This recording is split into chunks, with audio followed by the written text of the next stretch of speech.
Assalamu alaikum and Eid Mubarak.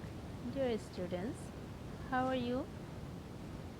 I hope all of you were fine, safe, and sound. I know you were getting bored staying at home for a long time, but keep faith in Almighty Allah. Inshallah, everything will be okay very soon and everything will be normal. Then we shall meet at school very soon. So don't worry. Till then, we have to continue our studies and all our normal activities of our life. So let's start our studying. Welcome everyone to online class of Polish Language School.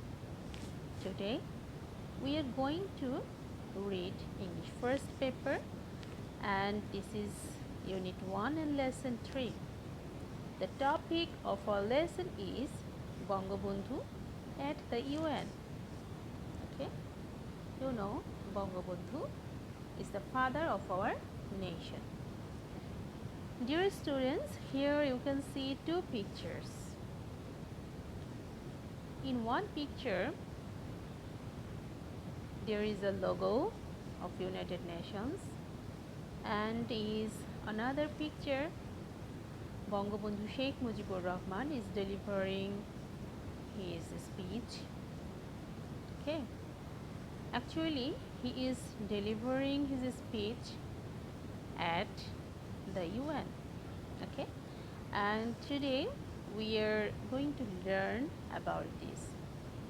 তো প্রিয় শিক্ষার্থী,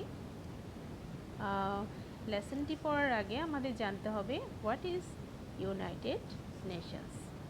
তাহলে চলো জেনে নিই।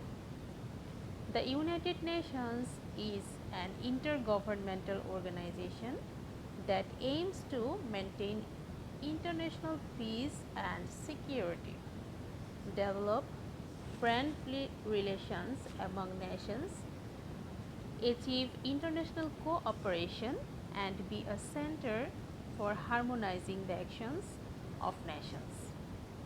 আচ্ছা, United Nations হচ্ছে জাতিসংঘ।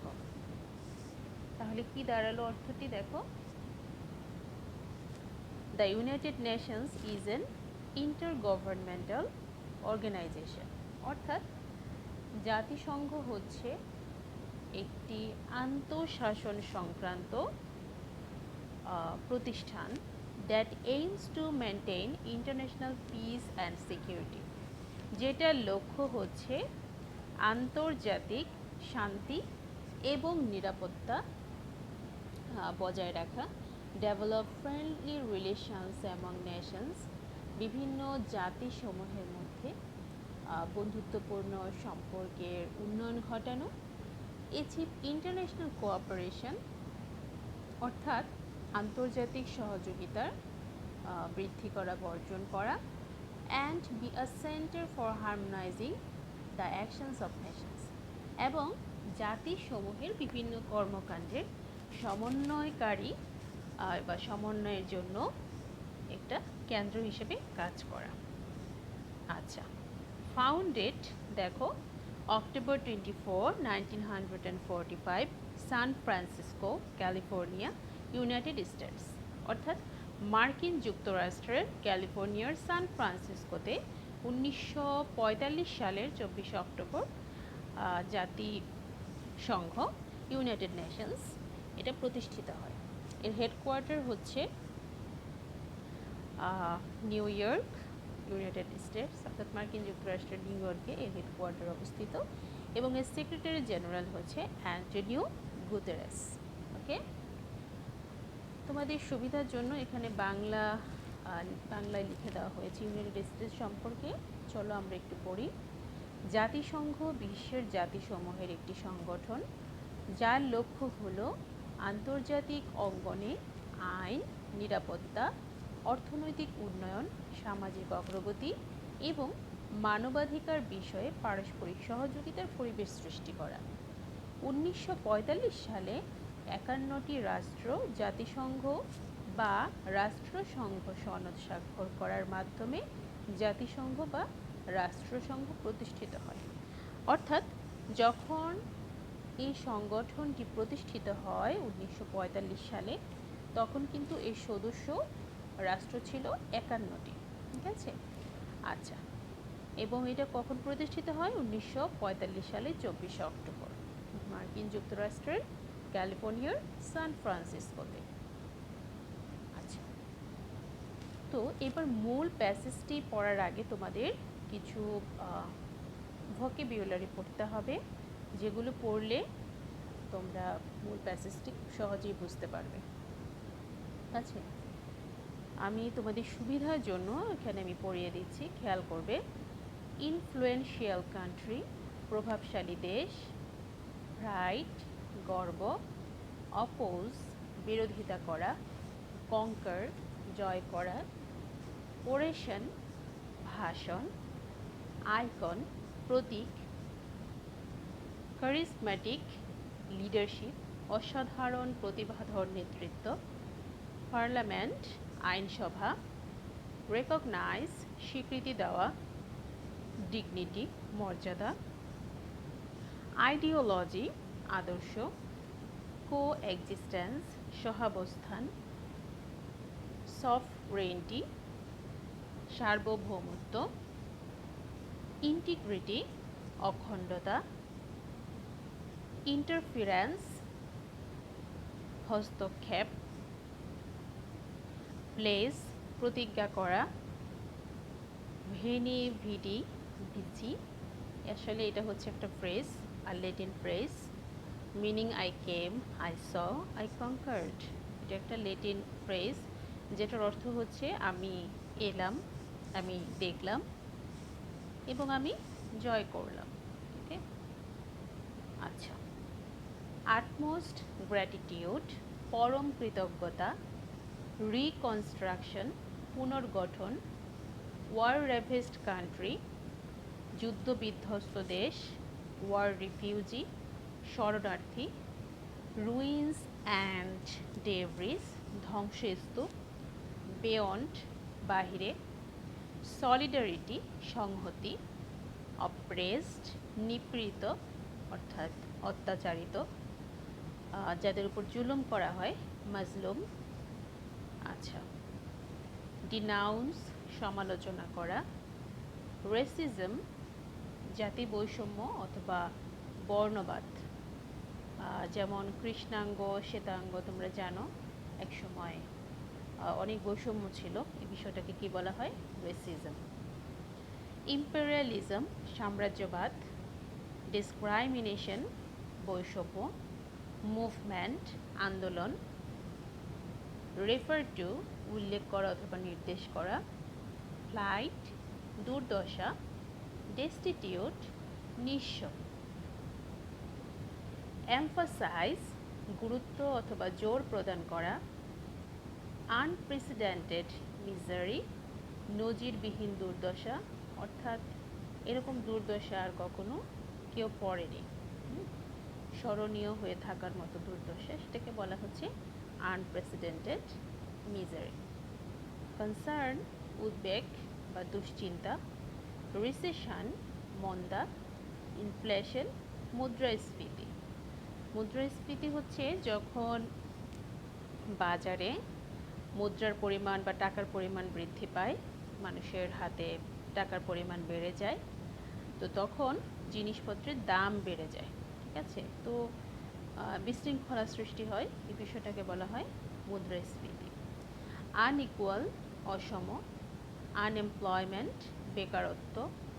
ডিস্ট্রিবিউশন, বন্টন। ওয়েলথ, ধন। ঠিক আছে, ওয়েলথ হচ্ছে ধন। রেসপন্সিবিলিটি, দায়িত্ব। কনসার্টেড এফোর্ট, সমন্বিত প্রচেষ্টা। টুগেদারনেস, একাত্মতা। মিউচুয়াল রেসপেক্ট, পারস্পরিক সম্মান। সাবস্টেন্সিয়াল রোল, উল্লেখযোগ্য ভূমিকা। প্রিভেইলিং ক্রাইসিস, বিরাজমান সংকট। সাবকন্টিনেন্ট, উপমহাদেশ। ঠিক আছে, তো এই ছিল আমাদের ভোকেবুলারি। এটা অবশ্যই তোমরা বাসায় খুব ভালো করে আগে পড়ে নিবে, মুখস্থ করে নিবে অর্থগুলো, এবং তারপর প্যাসেজটি রিড করবে। ওকে, তো চলো আমরা শুরু করি। বঙ্গবন্ধু's speech at the United Nations General Assembly is a matter of great pride for us. ওকে, তো দেখো কি বলেছে, বঙ্গবন্ধু's speech at the United Nations General Assembly, অর্থাৎ জাতিসংঘের সাধারণ অধিবেশনে বঙ্গবন্ধুর ভাষণটি is a matter of great pride for us, আমাদের জন্য একটি অত্যন্ত গর্বের বিষয়। He delivered the speech on 25th September 1974. তিনি এই ভাষণটি প্রদান করেন 1974 সালের 25শে September. Just after a week, Bangabandhu just after a week, Bangladesh became a member of the UN. আচ্ছা,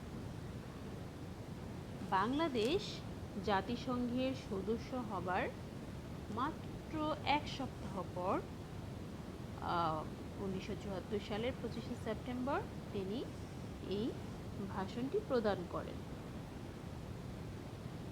আচ্ছা, to be a member of the UN was not an easy goal, অর্থাৎ জাতিসংঘের সদস্য হওয়া কিন্তু সহজ বিষয় ছিল না।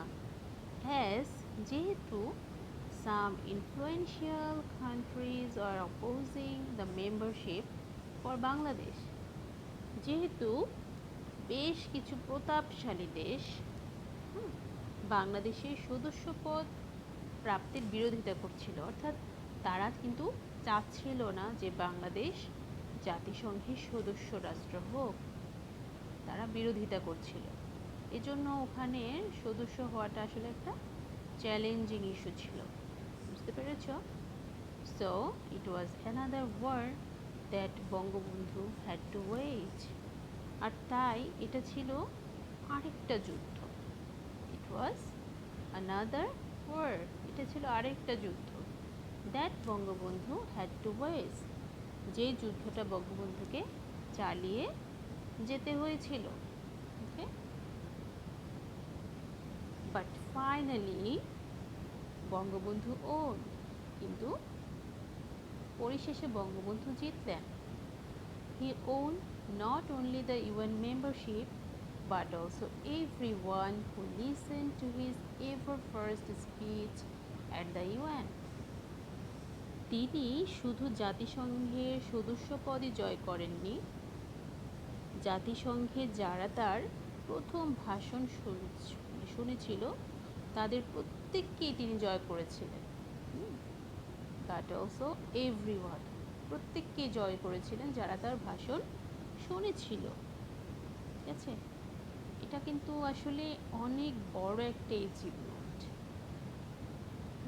অনেক বড় একটা achievement. It was a very busy experience for him, এটা ছিল একটা ভেরি বিজি এক্সপিরিয়েন্স তার জন্য, তাই না? যেটার মানে হচ্ছে এলাম, দেখলাম আর জয় করলাম, এলাম, দেখলাম, জয় করলাম, এই টাইপের একটা অভিজ্ঞতা ছিল তার জন্য। He came, he saw and he conquered everyone. তিনি আসলেন, তিনি দেখলেন এবং তিনি সবাইকে জয় করলেন। সবাইকে জয় করা মানে হচ্ছে সবার মন জয় করলেন, সবার মনকে আকৃষ্ট করলেন। আচ্ছা, Bangabandhu was the first person in the history of the UN to deliver a speech in Bangla. কি বলেছে দেখো, Bangabandhu was the first person in the history of the UN, জাতিসংঘের ইতিহাসে, in the history of the UN হচ্ছে জাতিসংঘের ইতিহাসে তিনি ছিলেন প্রথম ব্যক্তি to deliver speech in Bangla, যিনি বাংলায় ভাষণ প্রদান করেছিলেন। The language of the 7.5 crore বাঙালিস, 7.5 কোটি বাঙালির ভাষা, যে ভাষা ছিল বাংলা, তিনি বাংলায় স্পিচ দিয়েছিলেন, ভাষণ প্রদান করেছিলেন। যে ভাষা ছিল দ্য ল্যাঙ্গুয়েজ মার্টার্স, যে ভাষা ছিল ভাষা শহীদদের ভাষা। আচ্ছা, এটাও কিন্তু আরেকটা বড় অর্জন, আমাদের অনেক বড় গর্বের বিষয় যে জাতিসংঘের মতো একটি সংগঠনে তিনি বাংলায় প্রথম বক্তৃতা দিয়েছেন। The poet of oration, the icon of charismatic leadership touched another milestone. আচ্ছা, পোয়েট অফ ওরেশন একটু আগে আমরা পড়ে এসেছি। ওরেশন, ওরেশন কি ছিল বলো তো? ওরেশন হচ্ছে বাগ্মিতা, অর্থাৎ যিনি খুব সুন্দর করে কথা বলতে পারেন, গুছিয়ে, যুক্তি সহকারে, যার কথায় সবাই মুগ্ধ হয়ে যায়,